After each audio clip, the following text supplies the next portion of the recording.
The man at the checkpoint stares at you too long. His thumb lingers on the edge of your papers. Behind him, a rifle hangs within easy reach. Behind you, the road is already blocked. There is nowhere to go except forward through his doubt, or nowhere at all. The uniform on your back isn't yours. The name on your documents never belonged to you. Even the way you're standing right now, shoulders set, chin held a fraction higher than feels natural, has been drilled into you for months. He looks from the photo to your face. If he sees even one flicker of the real you under this mask, you don't just die. Every safe house you visited, every contact who shook your hand, every resistance cell that trusted you, they start dying too. How steady would your breathing be right now? He asks where you were born. You answer without thinking, but not as yourself. You answer as the man on the paper, a town you have never seen, a street you have memorized from a forged ID, a childhood rebuilt from other people's memories. He doesn't know that while you're talking, you are also acting, folding your hands exactly the way local factory workers do when they wait, using the dialect you practiced until your tongue bled, dropping a curse you heard real soldiers use when they're tired and off guard. To him, this is a casual question on a boring shift. To you, this is a tightrope walk over an open grave. What do you think would give you away first? Your accent?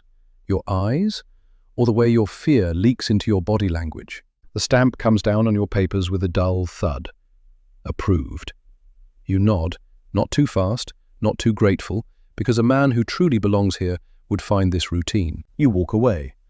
Only when the road bends out of sight do you let the breath leave your chest. You're still alive. So is everyone you're carrying in your head. This is what war looks like when your identity is both your weapon and your weakness. We like to picture World War II in big images. Tanks grinding forward, planes diving out of the clouds, flags rising over ruined cities. Those things happened, but none of them make sense without the quieter war beneath them, the one fought by people who changed their names, faces and voices until they barely recognized themselves. Think about the last time you faked confidence in a meeting, laughed at a joke you hated, acted fine when you weren't.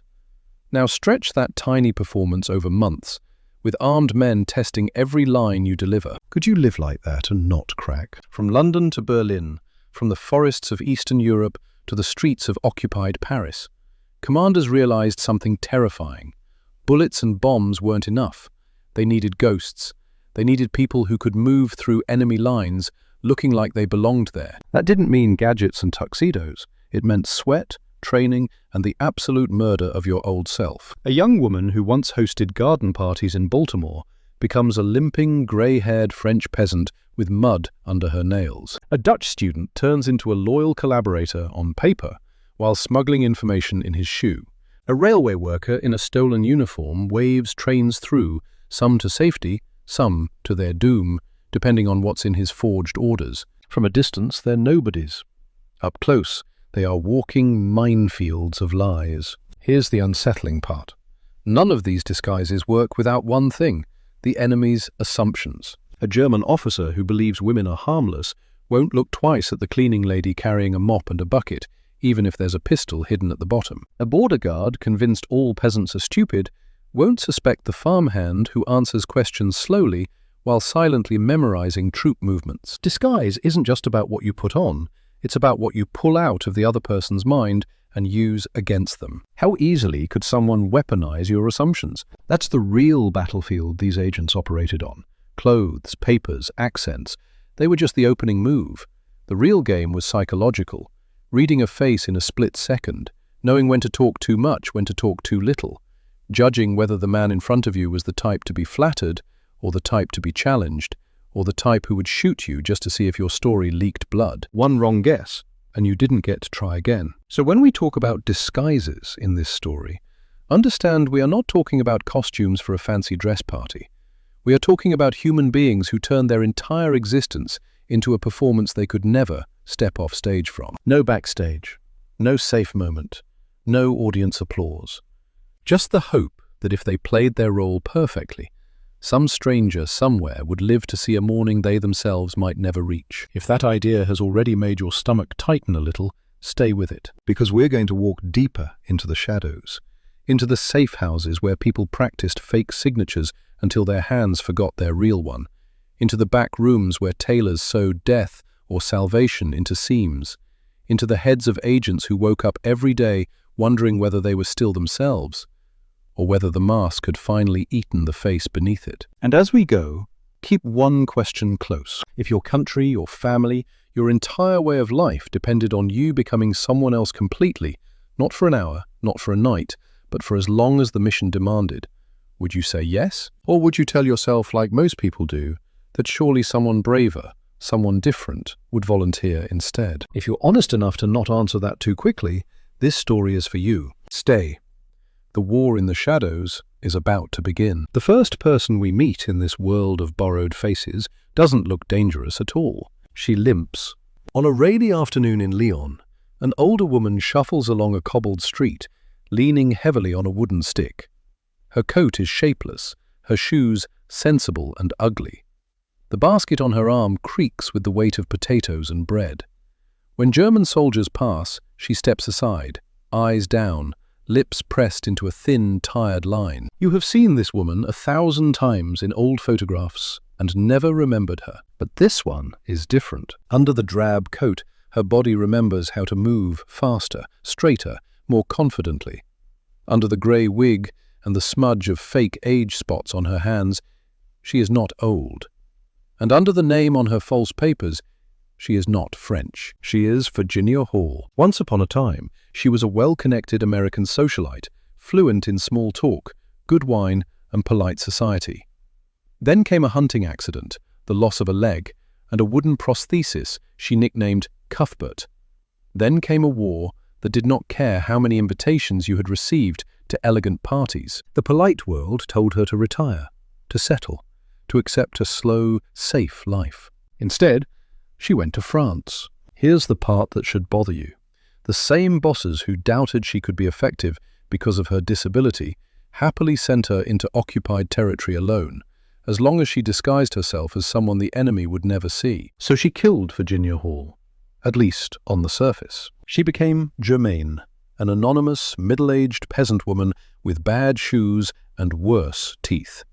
She practiced her limp until it looked too painful to be fake. She let her hair be streaked and dulled. She listened carefully to the way real locals complained about food, about weather, about Germans, and she copied not just their words but their rhythm. If you met her in a cafe, would you have leaned forward to hear her opinion on sabotage, or would you have asked her to clear the table faster? Under that mask, she built resistance networks, organized drops, coordinated sabotage. She wrote reports that shaped Allied decisions. The Gestapo called her the most dangerous of all Allied spies and hunted her obsessively. Think about that for a second. The most dangerous person in France, according to the enemy, moved through their streets as a tired, limping woman everyone felt safe ignoring. What assumptions in your own head would someone like that be able to weaponize? When the net tightened around her, Virginia had to become someone else again. New papers, new cover, a brutal escape over the Pyrenees on a wooden leg. Every step a reminder that her body did not fully match the person she was pretending to be, or the person she used to be. How do you hold 3 versions of yourself in your mind at once without shattering? She wasn't the only one living that kind of fracture. Across occupied Europe, agents walked into tailor shops, not to look good, but to disappear.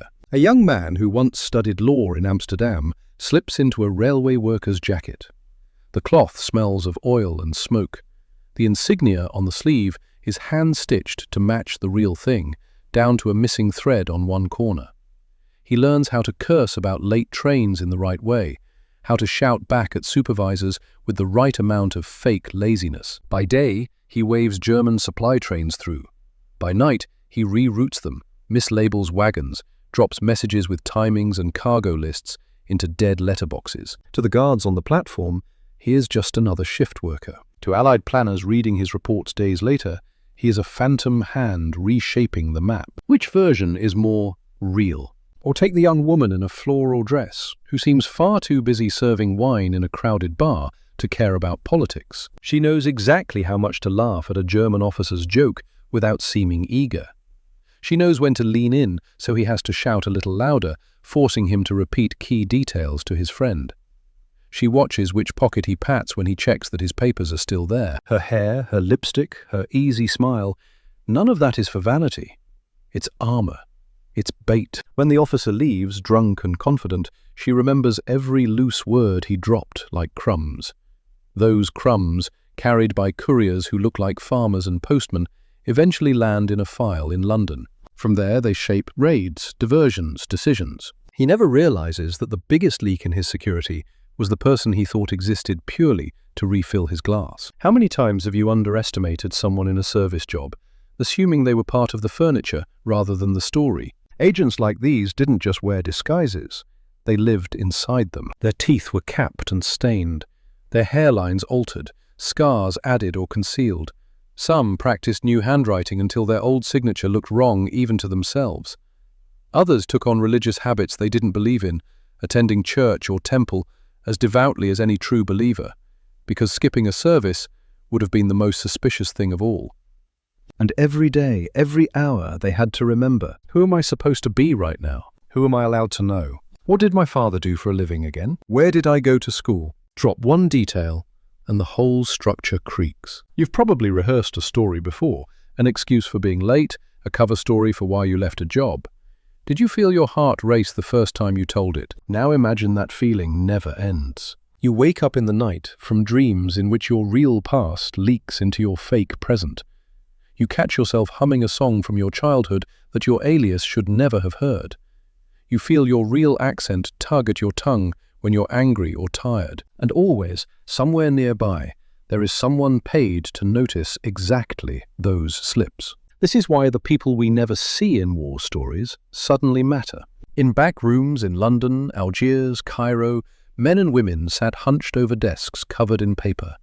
They were the forgers, the paper magicians, the ones who gave these agents their new lives. They studied enemy documents the way surgeons study anatomy. Typewriter fonts, ink colors, how crisp or faded official stamps were after months of use.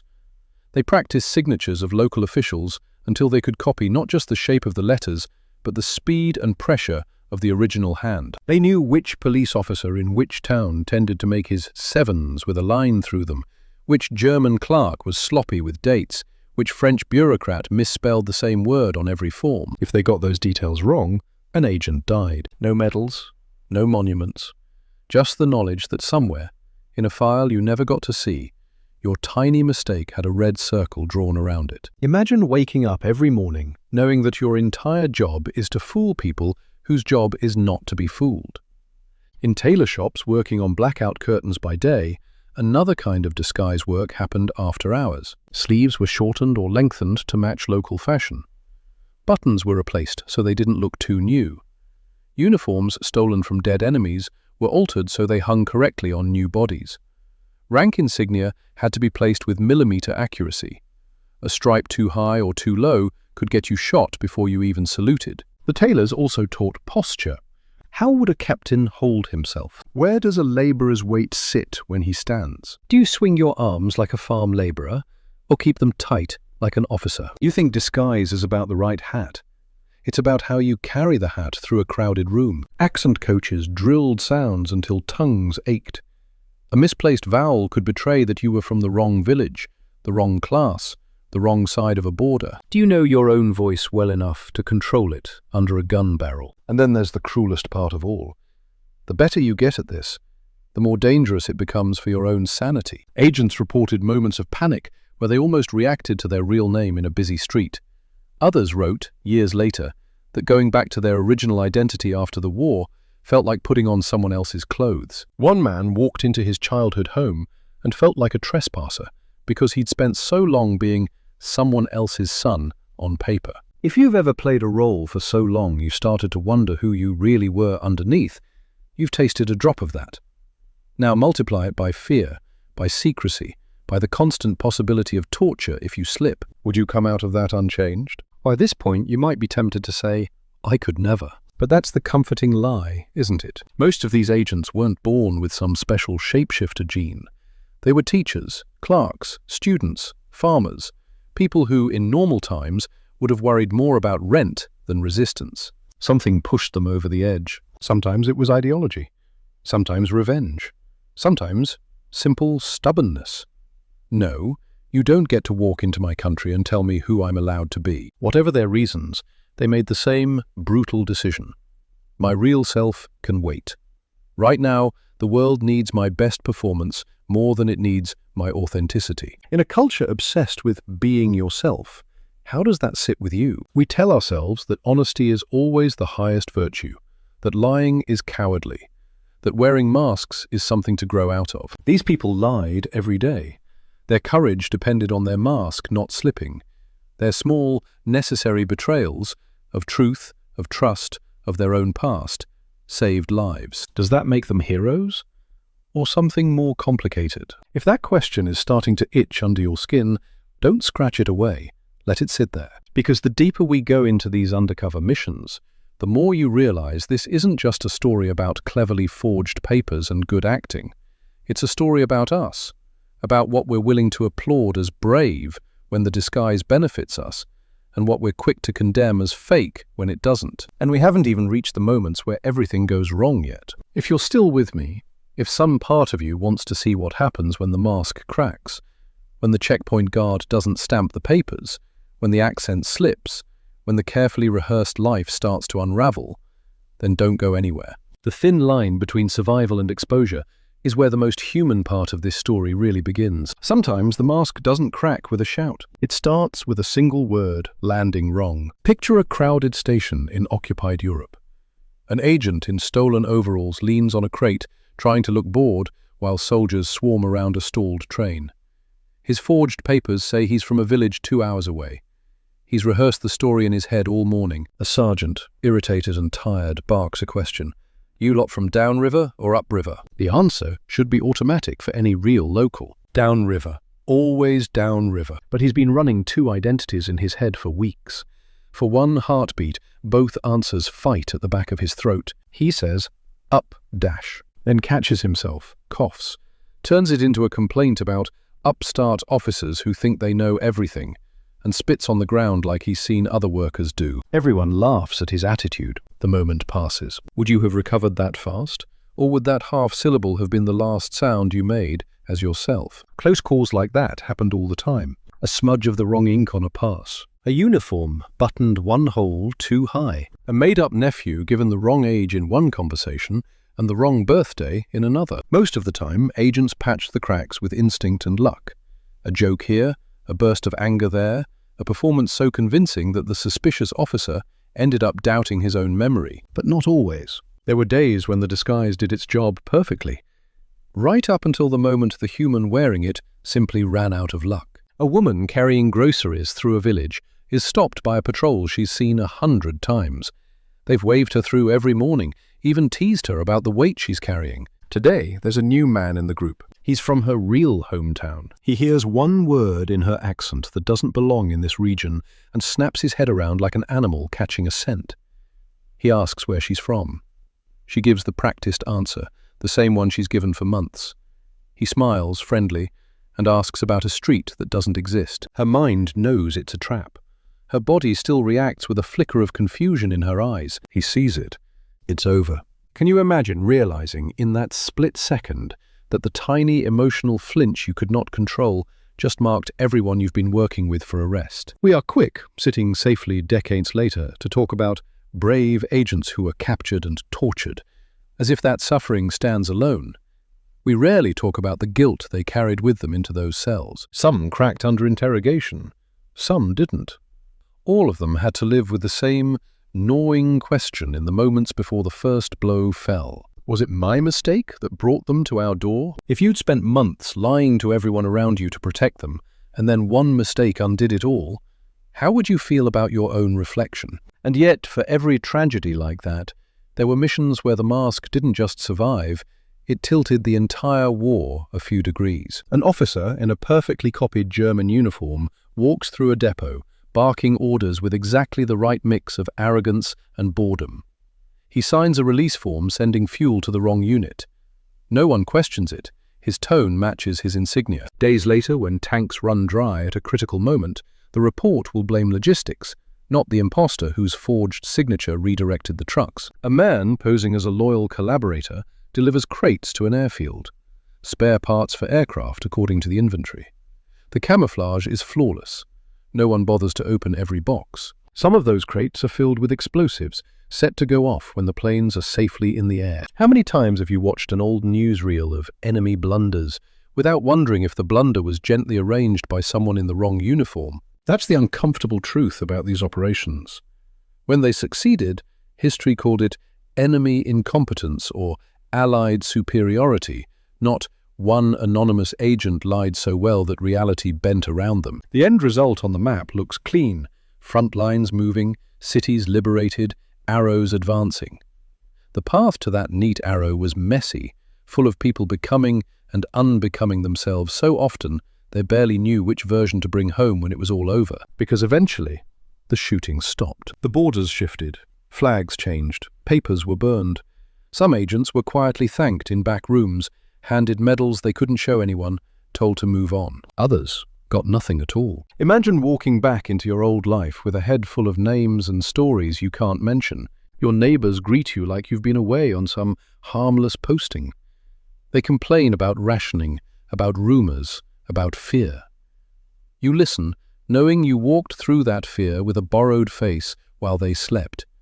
But you can't say a word. You stand at your own front door and feel like a stranger. Who are you now? You're not quite the person you were before the war.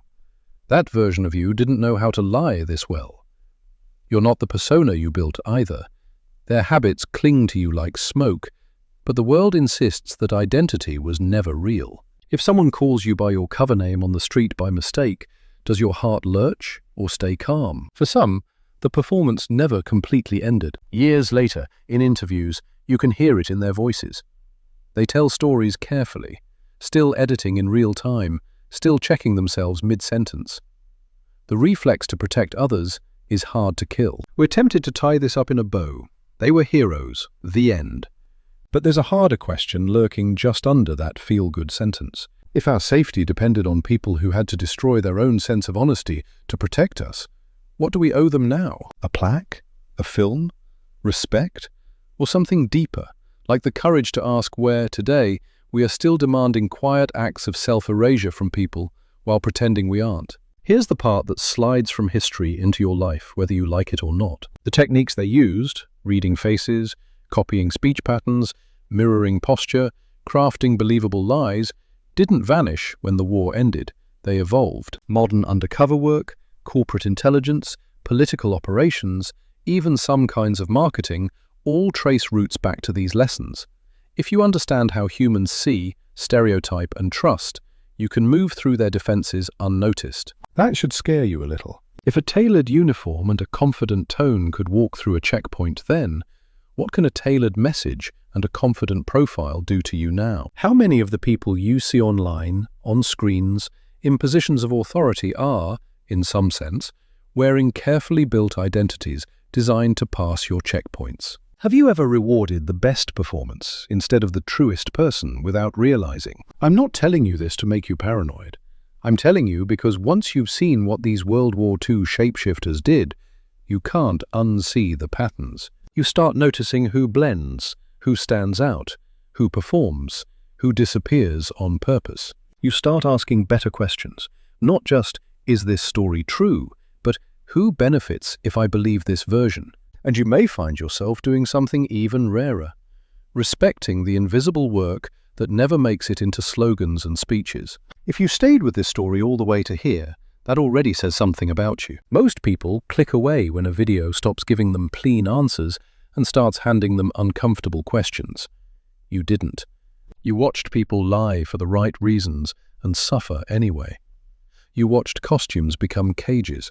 You watched ordinary clerks and tailors and waitresses quietly bend the war without ever getting their names on a monument. So here's the choice in front of you now, and it's smaller than anything they've faced, but it still matters. You can let this be a one-off, wow, interesting experience and vanish back into the algorithm. Or you can decide you want to keep walking into the shadows, where the real decisions were made. Because this is not the only story like this. There are double agents who fed entire armies a diet of lies, and watched the enemy believe every word. There are interrogators who broke hardened men not with pain, but with precisely aimed truth. There are networks of resistance built on nothing but trust, fear, and handwritten notes that could have killed everyone who touched them. If you want to see those worlds too, to understand not just what happened, but how human minds were twisted, stretched, and weaponized, then make sure you can actually find your way back here. Don't rely on chance. Subscribe so the next time we open a file from the shadows,